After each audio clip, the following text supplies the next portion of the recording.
Howdy y'all, Jackson here with Ictric Studios, and welcome back to another episode of Just Some Rambling. I know it's a day late, but last weekend was my birthday weekend, and I was busy for most of it, and so I wasn't really able to watch the games, so I watched them yesterday, so we can talk about them now. So sorry about the 1 day delay, but this is like my least important series, so I don't think it really matters that much. Anyways, I'm just going to go over my schedule for this week first off. Tomorrow will still be college football playoffs, the 1925 edition. On Thursday, I'm actually going to bring back my What If series. I'm going to do alternating weeks between football history and What If. Tuesday, Thursday, alternating weeks will be the What If will be if the 2019 AAF season concluded. So I just gonna put the teams in my text them and complete the season and see who would have been statistical leaders, who would have won the championship and whatnot. On Friday will be the final regular week of the regular season for the World Virtual League of Gridiron Football inaugural season. On Sunday, I'm bringing out a new series. It's going to be called the Phantom Bowl. It will be championship games between the NFL and other major leagues, as well as, well, yeah. So, NFL, American Football Leagues, all four of them. But the years that the Super Bowl didn't happen, the AAFC, USFL, World Football League. First edition will be actually 2001, so it'll be the XFL. So I think that'll be an interesting. I expect the NFL team to just roll over the XFL, but it's just be a fun thing to do. Anyways, on to the next topic. The next topic is Iowa at Michigan.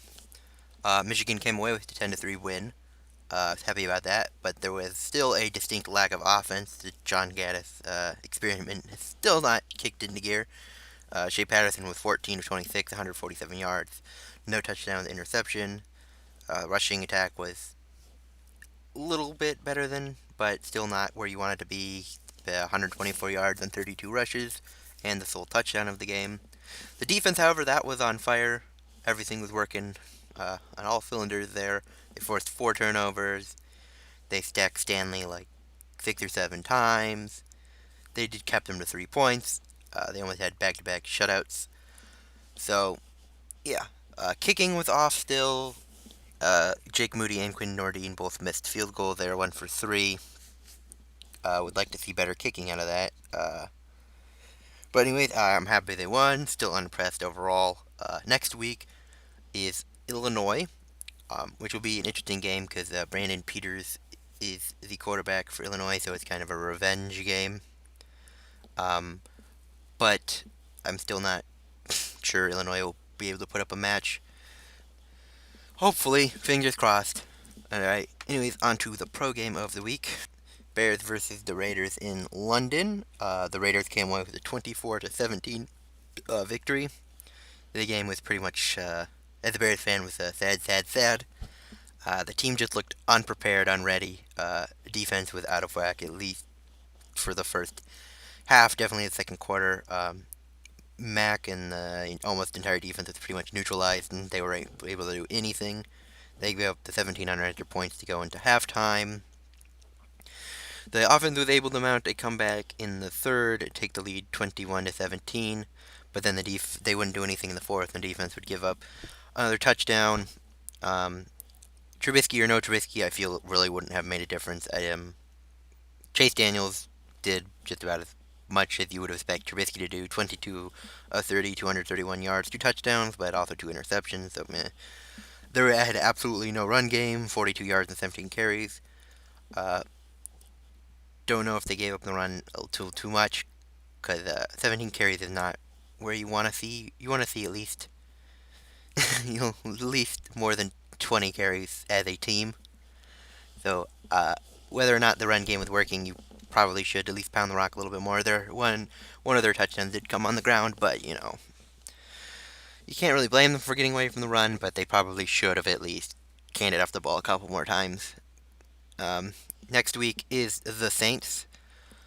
Um, I am hesitant, and they might be able to get a pull away, like a surprise win there.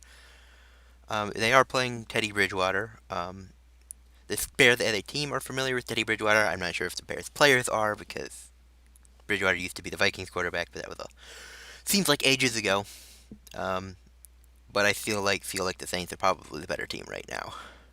All right, next topic I want to talk about is just like poor college football scheduling. One specific instance. Overall, the season, also the scheduling has been a little weird. There's been a lot of just poundings, but you can't really blame that because you don't know how the teams are going to be when you're scheduling them 5 years out or whatever. But the one thing I am going to talk about, that stupid scheduling could have definitely been worked out 5 years in advance and been fine. And that, of course, is if you don't know, this is the 150th anniversary of the first college football game. I did a historic college football playoff video for that last week, as well as the football history. So go check those out if you have not already watched them. But anyways, November 6th, 1869 is the first game. Princeton at Rutgers. The stupid scheduling is that they don't play. Well, I mean, obviously it's FBS, FCS now, but I don't see why they still couldn't have scheduled it. I know the Big Ten has like a no FCS scheduling policy now, but I feel like it's stupid that they didn't schedule this game anyways, because it has so much more historical impact.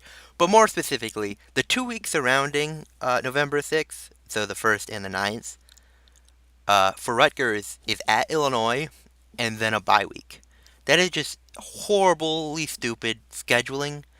You don't give them a game that they can, do their 150th anniversary celebration around. I think the following week after that is home, but then they're playing Ohio State, so they're just going to get murdered. So I feel like that was just poor scheduling. They should have, if they couldn't have got them Rutgers, they should have scheduled them like Maryland or something. A team that, I mean, they got murdered by Maryland, obviously, last week. But that would have been a game that they could have looked at the season and been like, oh, maybe we can win that. But no, they give them a bye week, and they give them Ohio State the week after that. So, and then at Illinois the week before that. The 2 weeks surrounding for the 150th anniversary for Princeton are at Cornell, and then a game versus Dartmouth in Yankee Stadium. I think that's supposed to be for a celebration thing, but I don't know why. I would have given them a regular home game for the 150th anniversary. I mean, even though they were the away team technically for the first game, but they should have been on at Princeton if you're going to give them a game, because being in New York City is not anywhere relative to uh, New Brunswick or Princeton itself for the cities or where the games took place. Um, Anyways, I don't know who scheduled this, who came up with the scheduling, but it just seems like a horrible planning. You should have had this game or this stuff figured out 5 to 7 years ago,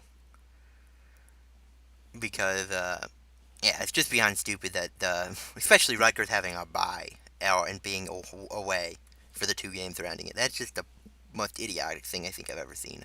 All right, last thing I want to talk about. Trying to go through this a little bit quick since it's political, but it's not. But it's sports political, because if you didn't know, the other day, the general manager of the Houston Rockets, Daryl Morey, he made a pro Hong Kong independence tweet.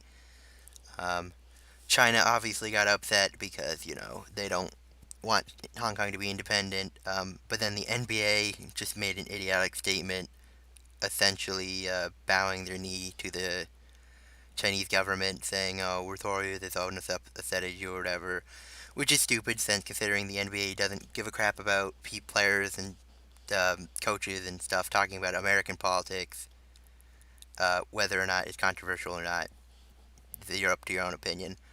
But then they're all like, "Oh no, you can't say anything about old moneybags China," which was just stupid. It's also funny because of how timing worked out with the South Park episode, where South Park did their anti-Chinese censorship episode right right at the same time. Uh, South Park also released a statement, which was funny of them just making fun of it.